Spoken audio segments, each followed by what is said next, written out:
ഈ 4 ദിവസം ഞാൻ വീഡിയോ പോസ്റ്റ് ചെയ്തില്ല കേട്ടോ. കാരണം എൻ്റെ അടുത്ത് കുറേ പേര് പറഞ്ഞു, ചിക്കോ നിന്റെ വീഡിയോയിൽ കണ്ടന്റ് ഇല്ല, ഈ പരിപാടി നിർത്തിക്കൊന്നൊക്കെ. ബാക്കിയുള്ളവരുടെ കണ്ടന്റ് ഉണ്ട്, എനിക്കറിയാം എൻ്റെ വീഡിയോയിൽ കണ്ടന്റ് ഒന്നും ഇല്ലാന്ന്. കാരണം അതിൻ്റെ റീസണും കൂടി ഉണ്ട് എൻ്റെ കണ്ടന്റ് ഇല്ലാത്തത്. ഒന്ന് കണ്ടോക്കട്ടാ.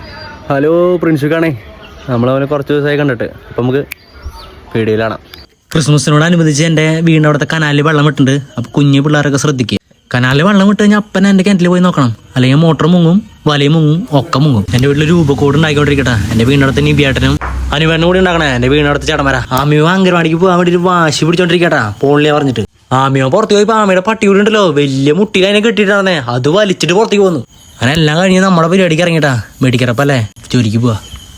എന്തുട്ട വെയിലെന്നറിയോ, രാവിലെ വെയിലും വൈകിട്ട് തണുപ്പും. എന്തുട്ട് കാലാവസ്ഥ ഇത്. അങ്ങനെ മെഡിക്കൽ കോളേജ് എത്തി. നീ മെഡിക്കൽ കോളേജ് വർക്ക് കേട്ടാ. അവിടെ നിന്ന് കഴിയുമ്പോൾ തന്നെ 3 മണി 3:30 ആവും. വർക്ക് കഴിഞ്ഞപ്പോൾ മാനേജേഴ്സായിട്ട് വൈകിട്ട് ഗരുഡ ഹോട്ടലിൽ തൃശ്ശൂർ മീറ്റിംഗ് ഉണ്ടായിരുന്നു. ഹോട്ടലിൽ നമ്മളെ വെൽക്കം ചെയ്യാൻ വേണ്ടിയിട്ട് കഥകളിയും സിംഹവും ആനയും എല്ലാവരും മുന്നിലേക്കുണ്ട്. കണ്ട ചെസ് ബോർഡൊക്കെ കേട്ടാ ഗരുഡ ഹോട്ടലിലെ വെയിറ്റിംഗ് ഏരിയയിൽ. സൂപ്പറായിട്ടുണ്ട്, രാജാക്കന്മാരും പടന്മാരും. അങ്ങനെ മീറ്റിംഗ് കഴിഞ്ഞു. ഫുഡൊക്കെ ഉണ്ടായിരുന്നു കേട്ടാ, നല്ല ഫുഡായിരുന്നു. ഞാൻ പറഞ്ഞില്ലേ, ഈ രാത്രി 11:30 ആകുമ്പോഴാണ് എൻ്റെ വർക്ക് ചെയ്യണത്. ചില ദിവസം നേരത്തെ കഴിയും, പക്ഷേ ഇതിൻ്റെ ഇടയിലാണ് ഞാൻ ഈ വീഡിയോസൊക്കെ ചെയ്യണത്. കണ്ടന്റ് പോരാന്ന് എനിക്കറിയാം, ആഗ്രഹം കൊണ്ട് എടുക്കണതാണ്. എനിക്ക് നല്ല വീഡിയോസ് എടുക്കാൻ വേണ്ടിയിട്ട് യാത്ര ചെയ്യണം, ടൂർ പോകണമെന്നൊക്കെ ഉണ്ട്. പക്ഷെ പറ്റണ്ടേ, ജോലി ചെയ്താലും കാര്യങ്ങൾ നടക്കുള്ളൂ. നിങ്ങൾ എൻ്റെ കൂടെ ഉണ്ടാവണം, സപ്പോർട്ട് ചെയ്യണം. അപ്പം ശരി കേട്ടാ, നമുക്ക് അടുത്ത വീഡിയോയിൽ കാണാം.